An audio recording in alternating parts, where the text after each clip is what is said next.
All right, Derek, we're a week past when the United States was eliminated from the 2026 World Cup.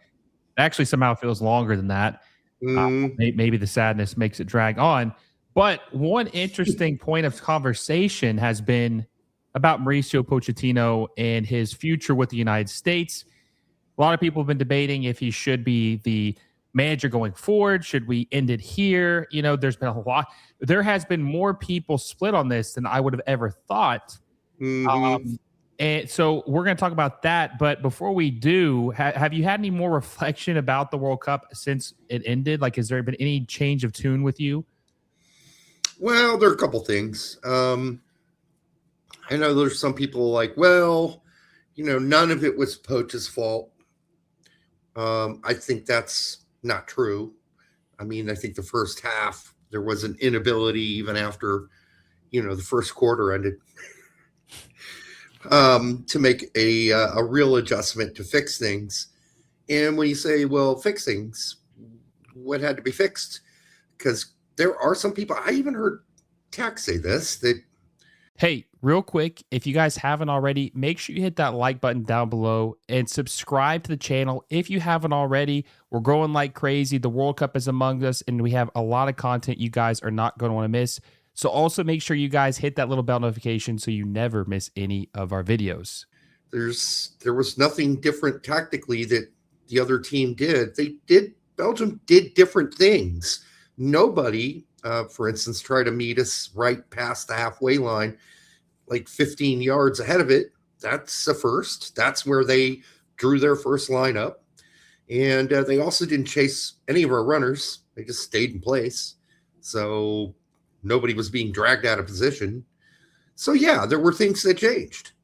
And we waited really until halftime to make any real adjustments. And then, yes, we did see some good stuff, some good changes. We had most of the possession. We just couldn't score, right? Closest we got was Berhalter's shot. So, again, I don't know if that's changed. I felt that way a lot, but I do think, people saying Poch has no blame at all. I mean, he's got to take a little bit of blame. And, when you have 8 of the 11 players not ready to play, there's something there too. I mean, you got to have your team ready to play. So that's on him too, in some way. And other than that, yeah, it's mostly on the players. I couldn't agree more. And I think that, like you said, you have to give him some type of blame. He is the manager of the team. Yeah. But I want to talk about his future with the team, and I want to talk about if you or I would keep him going forward. And I want to start this off with our friend Alexi Lawless, who said recently, who got a lot of heat for this. He said this is from USMNT only. Alexi Lawless has blasted Mauricio Pochettino following the USMNT's World Cup defeat to Belgium in the round of 16, saying it was an abject failure. You had one job and you blew it. It was an abject failure. It's one thing to go out to Belgium. It's another thing to go out the way they went, especially with the way they looked through the tournament. I don't think that confidence and excitement was misplaced for this team, but they picked the worst possible day to play their worst possible game. It's obviously on Mauricio Pochettino and these players. Yeah, he didn't get anything wrong there. It was on both. And we did blow an opportunity in front of 50 million people. I'm not sure that's exactly why Poch needs to go. That's my only question. And that's what he's saying. And was it an abject failure? Yeah, that day was, but the whole World Cup wasn't a failure. We saw some great play, some of the best play we've ever played. We beat a team 4-1 that took out Germany. I mean, Paraguay was not a crappy team. I think everybody can agree on that now, or almost took out Germany. Regardless, yeah, I'm not sure what he's getting at. It seems like a really simple answer for maybe a complex question. And by the way, Lawless can't say he's a one-term guy anymore. He already hung that up for Berhalter before when he said, oh, rehire Berhalter. So you're not really, a principled person. You are calling it one manager at a time. And if you like him and you know him, then more than likely you're going to say he deserves it. I know that Lawless's whole thing was, well, Greg shouldn't have, not got another chance because of what happened, 30 years ago. Well, okay, but still, you can maintain principle and say, I'm a one-term guy. You get your term and you're out. The other thing is, though, was it a term? It was 18 months. So there's a lot more going on here than Lawless is really, in this, at least this quote, dabbled into and discussed. And that brings me to my next one. Well, this might be the worst one. This is Doug McIntyre, who posted an article almost a week ago today.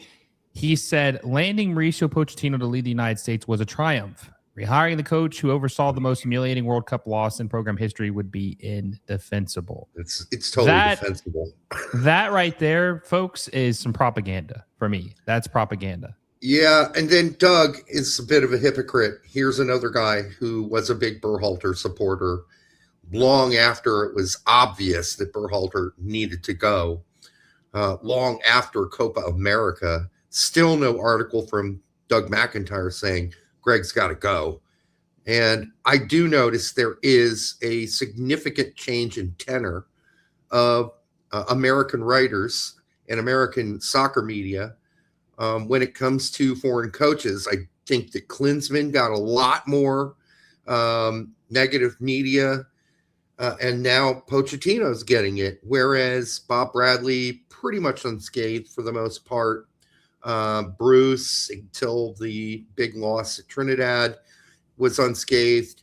And then, of course, Berhalter was the most unscathed major media head coach, manager of the U.S. men's national team ever.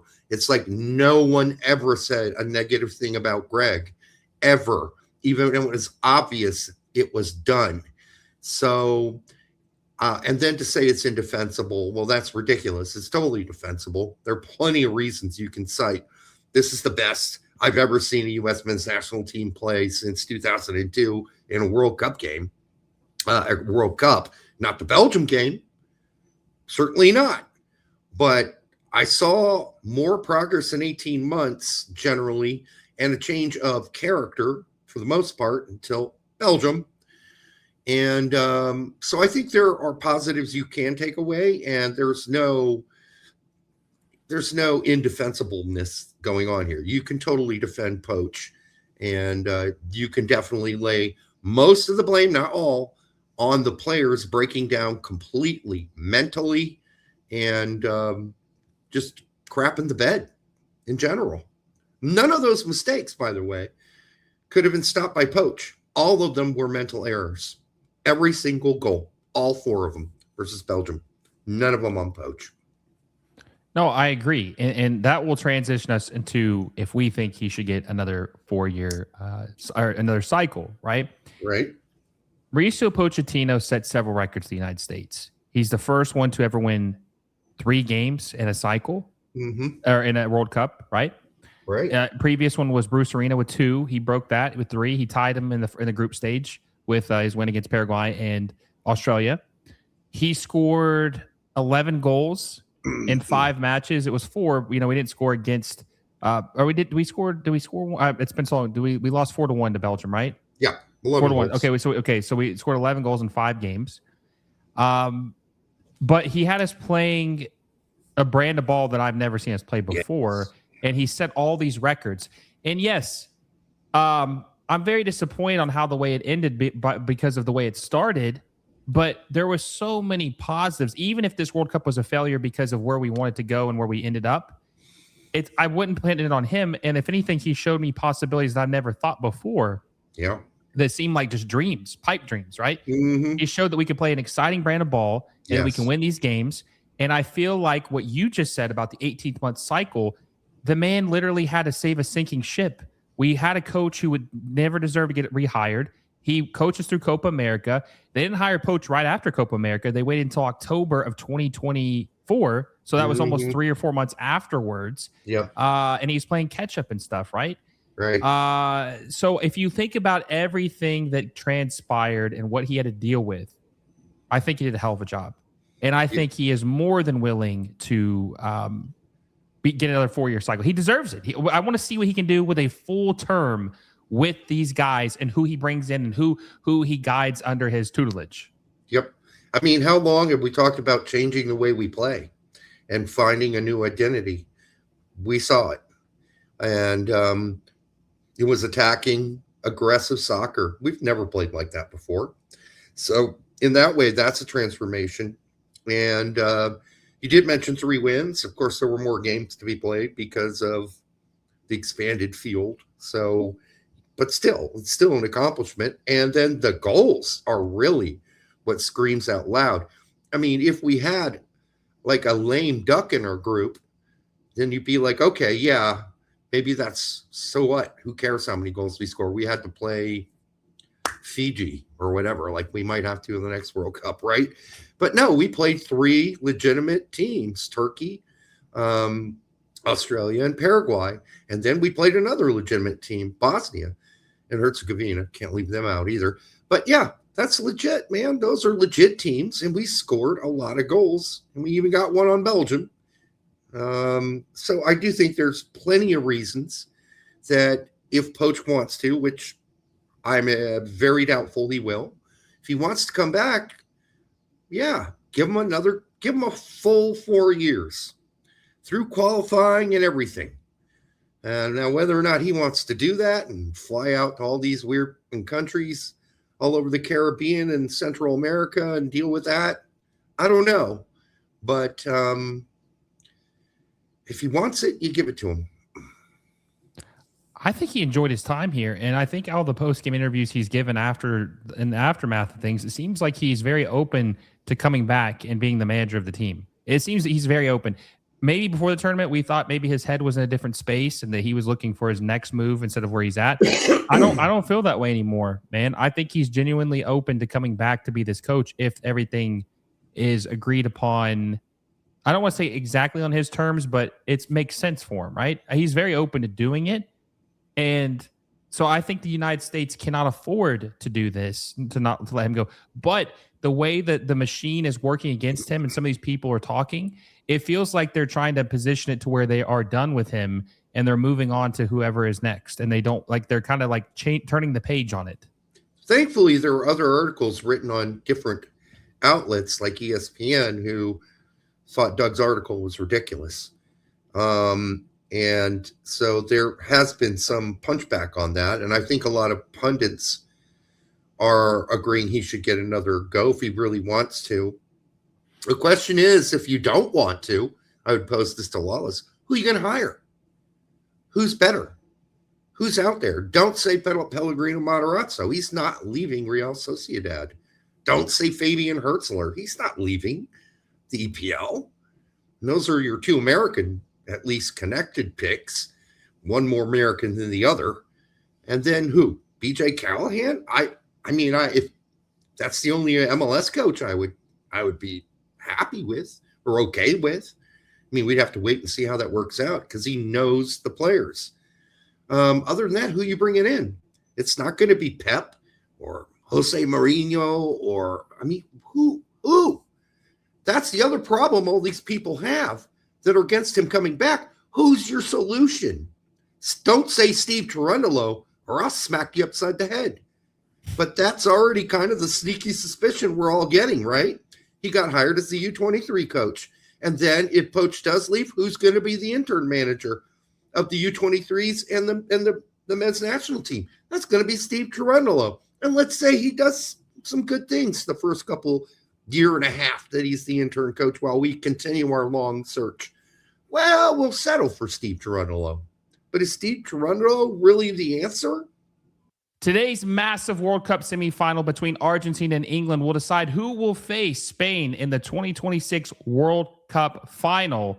And it is really could go either way. England is favored right now at -132, Argentina at +116. But I'm telling you guys, it could really go either way. I honestly think that I would probably go with Argentina if it were me, just because of Messi, the Messi effect, and him possibly winning his 2nd World Cup in a row. It's hard to doubt Messi, but Harry Kane on the other side. Harry Kane has been very, very special in this World Cup, and England has, and so is Jude Bellingham. This really is going to be an incredible game to see who will play in New Jersey this week against Spain for the World Cup final. The stakes couldn't be higher. The winner will move on to the final. Check out FanDuel for all the latest match odds, player props, and live betting options. You must be 21 years or older, physically located in an eligible jurisdiction to wager. Age requirements vary by location. Please gamble responsibly. Gambling problem, call 1-800-GAMBLER. Odds are subject to change. Let me ask you this. When he went back to Germany, how many Bundesliga clubs and 2 Bundesliga clubs were scraping to get a chance to hire Steve Cherundolo? I'll tell you how many. 0. And that's why he's coming back. He'll live in Germany, by the way. He won't live here. He's going to stay in Germany and travel here during the windows to coach the team. I'm sure he'll make some trips to the headquarters on occasion too. But is Steve Cherundolo? I love Steve Cherundolo as a player, one of my favorites. But as a head coach, his resume is way too short. It's way too short to become the U.S. men's national team coach. You want to hear something sad that I don't know if you realized? I'm sure you did realize this, but it's sad when you think about it. You know that we haven't had a full cycle manager since Bob Bradley? Yeah. Because Jurgen Klinsmann got hired a year after the World Cup ended, and he got fired 2 years into the next cycle, so he never made it a full term.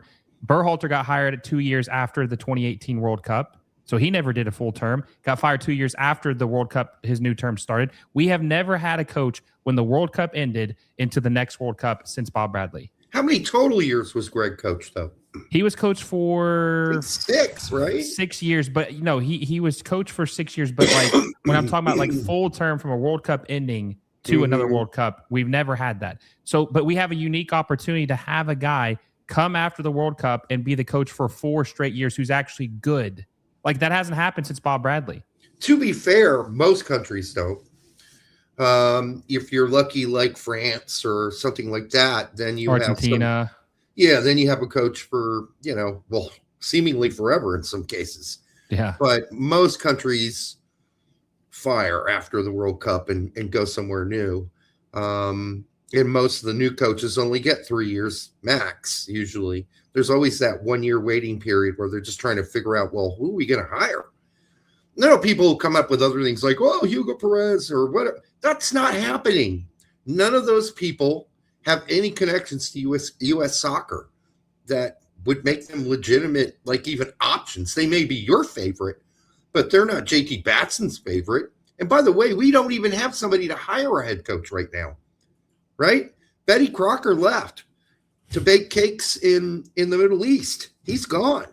So we got nobody even hire unless Gooch is going to do it.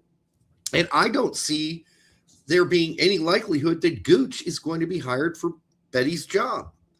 I think, I don't know what they're going to do specifically, and they might flip-flop around the positions. Hopefully they don't spend a dime on some idiotic outside firm to provide them advice on how to hire and shape their organization. That's a joke. They hired an organization that was basically had only mostly done NFL. That's who they hired to help them shape the future of U.S. soccer. And so we are seeing, however, some calls for changes in U.S. soccer. It's funny that it's Cindy Cohn because she doesn't really have a major role at U.S. soccer. That's JT Batson does most of the work there. If you're the president of U.S. soccer, the only thing you're really responsible for is holding the gavel during board meetings. I know I've been a president of nonprofits before.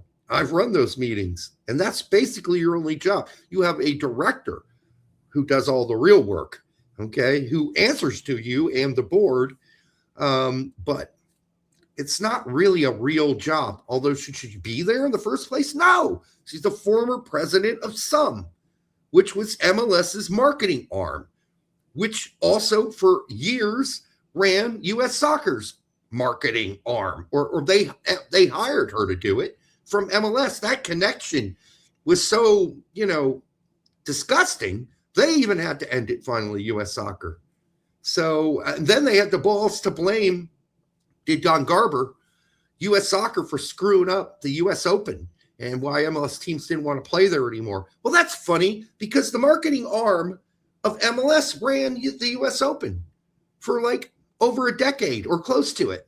And they destroyed that tournament and then had the balls later to say, well, we don't want our teams playing it anymore from the MLS because U.S. Soccer destroyed it. Well, wait a minute. Your MLS marketing arm was the marketing hired gun for U.S. Soccer for all those years. So you ruined it, and now you don't want to play in it. It's just hilarious. So what I'm saying by all that is we have massive dysfunction at U.S. Soccer. So who knows what's going to really happen here? But the easiest answer is Poch. Unless you want to get into the disaster that is U.S. Soccer having to make a new decision. And we've already seen them creep Trundolo into the picture. So they're doing that for a reason, people. That's not an accident. That's what I thought first time. It's not about him being the U23 coach. It's like what could come afterwards. So hopefully that does not happen. God, please, not let Steve Trundle be the manager. He would be like my last option. But they have this opportunity, man. But Pochettino wants the job. I'm telling you, he wants a job. I'm sure he just wants maybe a little bit of an increase in pay. I hope you're right. And I'm so sick and tired. Like, think about this too, right? I'm not talking about his coaching ability, but Jesse Marsh is signed to 2030. Now, will he make it through? I don't know. But he's still the coach going forward. They have continuity. I want some continuity. I liked what I saw, and I want to see it continue. I want him to be locked down as the coach, and I don't want to do this bullshit where we have 6 months with an interim, like you're saying, and then we decide maybe to bring Poch back. If he's the guy, bring him back. Mm-hmm. If he's the guy you want and he wants to come back, don't do this chicken and dance thing, and let's get him in the building and locked in for 4 more years. I'm just nervous about it. And then you mentioned about other prospects. I don't like any of the options, realistically. I don't like any of them. All the people that would take this job, I do not like any of them more than Pochettino. Well, that's true. I would take Hertzler. He's awesome. He's a young, bright, shining coach, which is exactly why he's not coming. Exactly. And Matarazzo is well known for taking teams that are not very good and making them a lot better than they ever were. Maybe Real Sociedad being a team, the first team he's taken up that were really good but playing horribly, but he's a fixer. He fixes teams. That's what Matarazzo does. And I know people are like, well, he doesn't play the same style as Poch. No one really does. So whoever takes over, well, Matarazzo's shown he can adapt. He plays multiple different styles. He'll do whatever his team, whatever the players he has, he shapes his whole methodology and his strategy around the players that he has. He doesn't have one set way to play. But we're not getting Matarazzo, and so we're left with BJ Callahan being really the only option locally, domestically, that wouldn't make me want to vomit. And even still, you're still a car sick. Even still, maybe a little car sick. I'm a little like, is he ready to take over the whole team for a full cycle and lead us through a World Cup? Is BJ ready for that? Probably not, regardless of what we've seen before. But if I'm going to have to pick somebody locally and domestically, that's the only guy I can stomach right now. And that's even going down rough.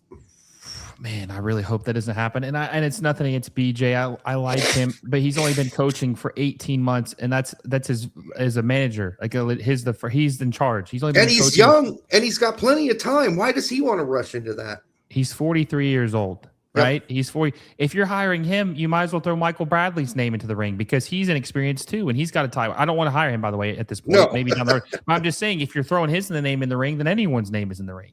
Right? Well, obviously he's got more experience with the national team in general, like coaching wise, than Bradley does. Although some would say, to counter that Bradley was practically a coach when he played for the national team. Yeah. So there's he was a captain for how many years? Enough. Yeah. I mean, and that's the thing. I'm not saying I want that, but I'm just saying that it's going to open Pandora's box of candidates, I think. So I hope this happens. I really do. I think he deserves it. And Adam, who Adam Turner, stand USMNT, was kind of on the fence about it and leaning towards don't give a coach another cycle. But I think he has changed his tune to where now he's like, if Poch wants to be here, give him a cycle.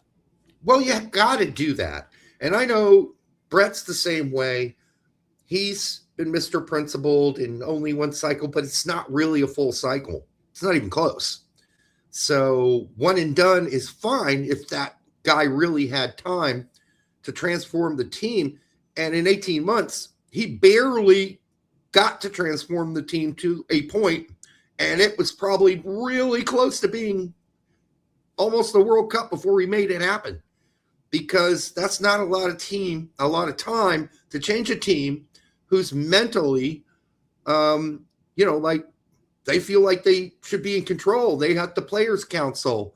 They were in control of what happened here and there. They went on dinners and played golf, and, it was a big party, or not a party, but like a break from real stressful.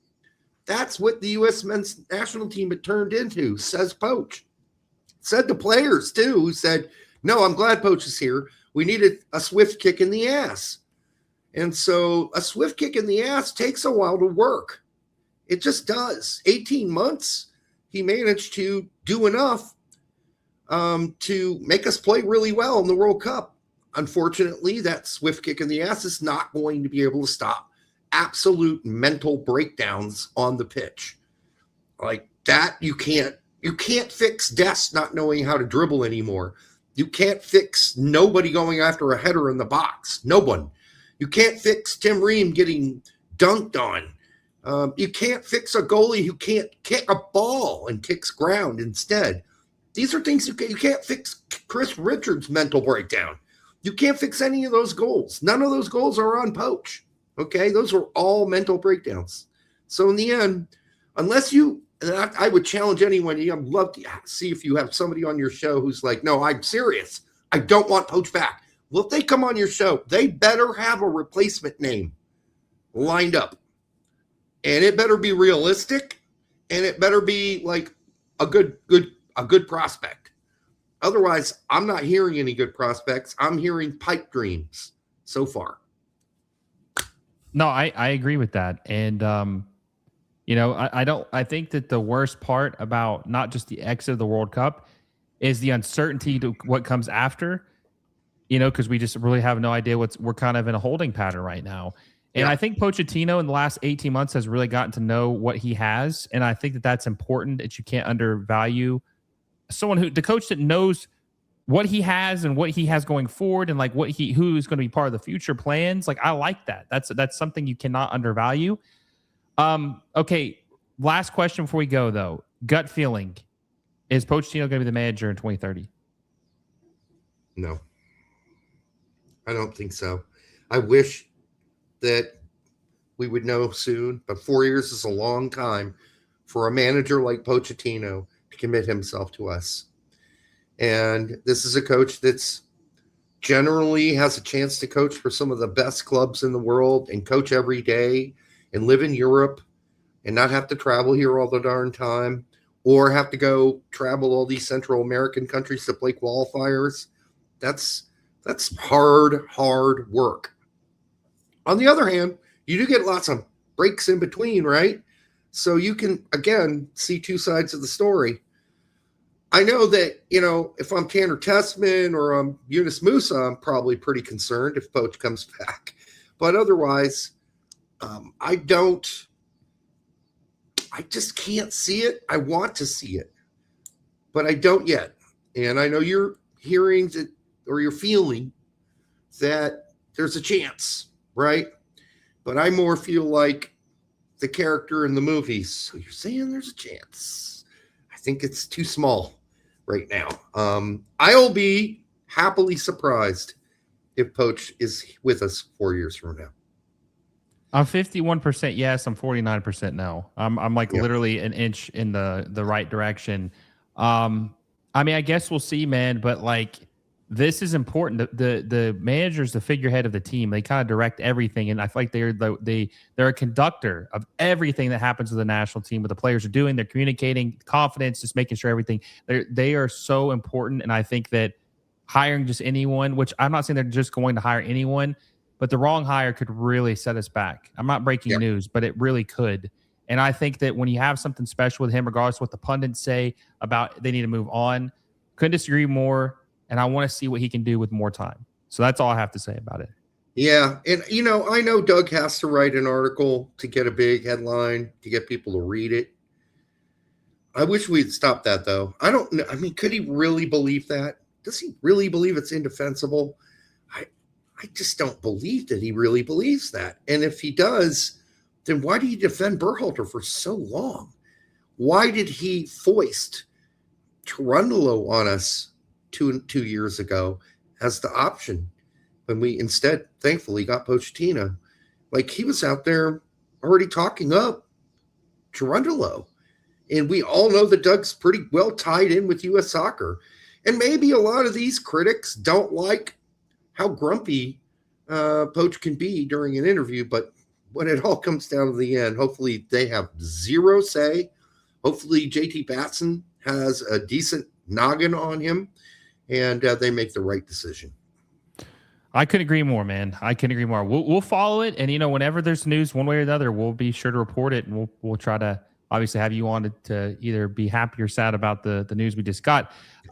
Derek, I appreciate you for coming on. It's sad. This is kind of winding down for the U.S. men's national team, probably for a little bit, just because of World Cup's over and, we're waiting for the next move. But guys, make sure you guys go check out Derek and Brett at the Straight Red Card. They're live every Monday night, and now they're doing recorded shows, which is nice. That's awesome to do as well. We learned our lesson. Learned our lesson. So those are going to be out probably Thursdays as well. Maybe randomly. Maybe they'll just drop one when they feel like it. I don't know. Yep, I think that's probably the case. Yep. But they're also having recorded episodes, so make sure you guys go check them out. If you guys enjoy this video, make sure you give us a like down below. Subscribe to the channel if you haven't already, and hit that little bell notification so you never miss a video. Also, don't forget, MLS News is presented by FanDuel. Until next time, guys, I will see you all soon.